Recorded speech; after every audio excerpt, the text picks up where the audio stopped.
देश लोकतंत्र से चलेगा या बुलडोजर से चलेगा? धर्म के नाम पे एक ऐसी सियासत की जा रही है आरएसएस और बजरंग दल के द्वारा। अगर धर्म खतरे में होता तो शायद अमित शाह जी का बेटा बीसीसीआई अध्यक्ष नहीं बनना चाहिए था, उसको संघ और बजरंग में आना चाहिए। तो सबका साथ सबका विकास करने की बात करती है, इन्होंने सबका सत्यानाश करने का काम किया है। तो वही कहते हैं लगेगी आग तो आए कई घर जग में, यहाँ सिर्फ हमारा मकान थोड़ी है। भारतीय जनता पार्टी के शासनकाल में दीनदयाल मार्ग पे बना केंद्रीय कार्यालय, आखिर वो जमीन वहाँ किसकी थी? डीडीए की जमीन थी। लेकिन जिस तरह से इतना बड़ा महल विकास की तरह बनाया गया, आपने देखा होगा बीजेपी का कार्यालय, आखिर लग रहा है आलीशान से भी बड़ा है। तो इस देश में सबसे पहले उस पे बुलडोजर चला। पार्टी भी तो सबसे बड़ी है। नहीं, पार्टी देश में तो विकास जो कहती है सबका साथ सबका विकास करने की बात करती है, इन्होंने सबका सत्यानाश करने का काम किया है। आप बताइए जहांगीरपुरी में जो बुलडोजर चला वो वाकई में क्या न्याय और प्रतिपक्ष के साथ चला? वो बुलडोजर सीधे तौर पे अगर ऐसे किस पे नहीं, अवैध कब्जों पे कौन सा कोई नोटिस आया था? सुप्रीम कोर्ट ने जब आदेश दिया कि इस पे रोक लगनी चाहिए, यथास्थिति बरकरार रहनी चाहिए, उसके बाद भी बुलडोजर चलता रहा। तो वही कहते हैं लगेगी आग तो आए कई घर जग में, यहाँ सिर्फ हमारा मकान थोड़ी है। तो उन लोगों को समझना होगा जिनको आज महंगाई नहीं दिख रही है, लेकिन धर्म के नाम पे एक ऐसी सियासत की जा रही है आरएसएस और बजरंग दल के द्वारा। अगर धर्म खतरे में होता तो शायद अमित शाह जी का बेटा बीसीसीआई अध्यक्ष नहीं बनना चाहिए था, उसको संघ और बजरंग में आना चाहिए था, उसको संघ में ज्वाइन करना चाहिए था। इस देश में गरीब को शिक्षा नहीं दे पाएंगे आप, स्वास्थ्य नहीं दे पाएंगे, लेकिन रोजगार के नाम पे उसको झंडा देंगे कि आप मस्जिदों पे फहराने का काम कर दिए। अगर क्या इस देश में आज त्योहार मनाया जा रहा है वो एक धर्म और विशेष के नाम पे मनाया जा रहा है? ये हमारा, चाहे हम रामनवमी मनाते हैं चाहे हनुमान चालीसा मनाते हैं, जिस तरह से एक ऐसे धर्म को प्रदर्शित किया गया है। मैं भी हिंदू समाज से आता हूं, लेकिन क्या हिंदू की परिकल्पना करना, जो एक नए तरीके से परिकल्पना की जा रही है कि आप तलवार लेके और बड़े बड़े हथियार लेके आप इस देश में रामनवमी मनाया जाएगा? इस देश में इससे पहले भी रामनवमी मनाया जाता था, हनुमान चालीसा होता था। अजान और लाउड स्पीकर के नाम पे इस देश में राजनीतिक पार्टियां सियासत कर रही हैं। क्या इस देश में लोकतंत्र का खात्मा नहीं किया जा रहा है? इस देश में बाबा भीमराव साहेब अम्बेडकर के संविधान को तार तार किया जा रहा है, जिसमें समता मूलक समाज की बात थी। आज एक ऐसे समाज के लिए आपने शाहीन बाग के नाम पे देखा होगा अवैध निर्माण जो है, लेकिन एक दंगा करा के एक प्रायोजित तरीके से उस पे बुलडोजर चलाना और उसके बाद चिन्हित चलना जगहों को, ये कहाँ का न्याय है? शाहीन बाग पे बुलडोजर चल रहा है, ये कहाँ खबर आ रही है कि बुलडोजर भी आ गया है। ये कहाँ क्या न्याय है? देखिए, क्या आजादी के 75 साल हो चुके हैं इस देश के लोकतंत्र में? आजादी के 75 साल में बुलडोजर क्या नहीं था? ये बुलडोजर को सीधे तौर पे कानून को ताक पे रख दिया गया है, लेकिन हम एकता, अखंडता और संप्रभुता की लड़ाई को लड़ रहे हैं। और जिस तरह से इस देश में अगर किसी भी समाज के प्रति अनैतिक तरीके से बुलडोजर चलाया जा रहा है, ये शायद आपको पता होना चाहिए। ये देश लोकतंत्र से चलेगा या बुलडोजर से चलेगा? संविधान मतलब इस देश में संविधान को और एक बुलडोजर ये कोई विकास का वो नहीं है, आइकॉन है कि इसको आप बना दिए हैं। इस देश में शिक्षा भी आइकॉन होना चाहिए, स्वास्थ्य होना चाहिए, लेकिन आपने बुलडोजर क्यों आइकन बना दिया कि बुलडोजर से सरकार चल रही है?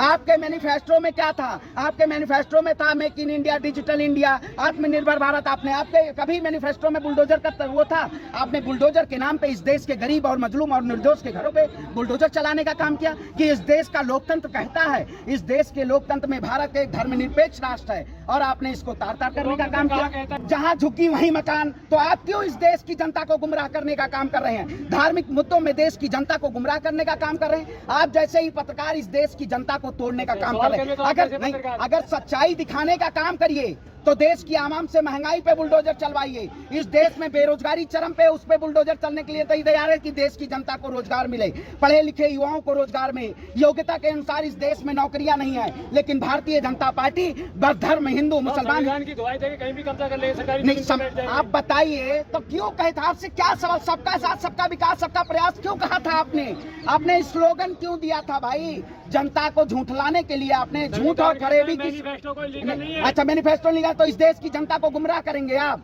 लीगल नहीं है तो इस देश की जनता को गुमराह न करिए। जनता जानने के लिए तैयार है, क्योंकि आपके ही सरकार के शासनकाल में आज गरीबी हंगर इंडेक्स में निचले पायदान पे है। आप कहते हैं देश में डंका बज रहा है, आप कह रहे हैं विश्वगुरु बनेगा, लेकिन देश को विश्वगुरु बनाने का काम किया है। गृह युद्ध करवाया जा रहा है। राज ठाकरे जैसे लोग, ये अब इस भारतीय जनता पार्टी में कट्टर हिंदू का एक वो चल रहा है कि सबसे बड़ा कट्टर हिंदू कौन है? योगी जी हैं या कौन है? राज ठाकरे हैं, क्योंकि सब चोला पहन के इस देश में सामूहिक धार्मिक संप्रदाय करवाना चाहते हैं। लेकिन हम इस देश की जनता के लिए लड़ाई लड़ने का काम कर रहे हैं, क्योंकि आजाद भगत सिंह और अशफाक उल्लाह खान, मौलाना आजाद जैसे क्रांतिकारी लोगों का ये देश है। ये केवल भारतीय जनता पार्टी की बपौती नहीं है।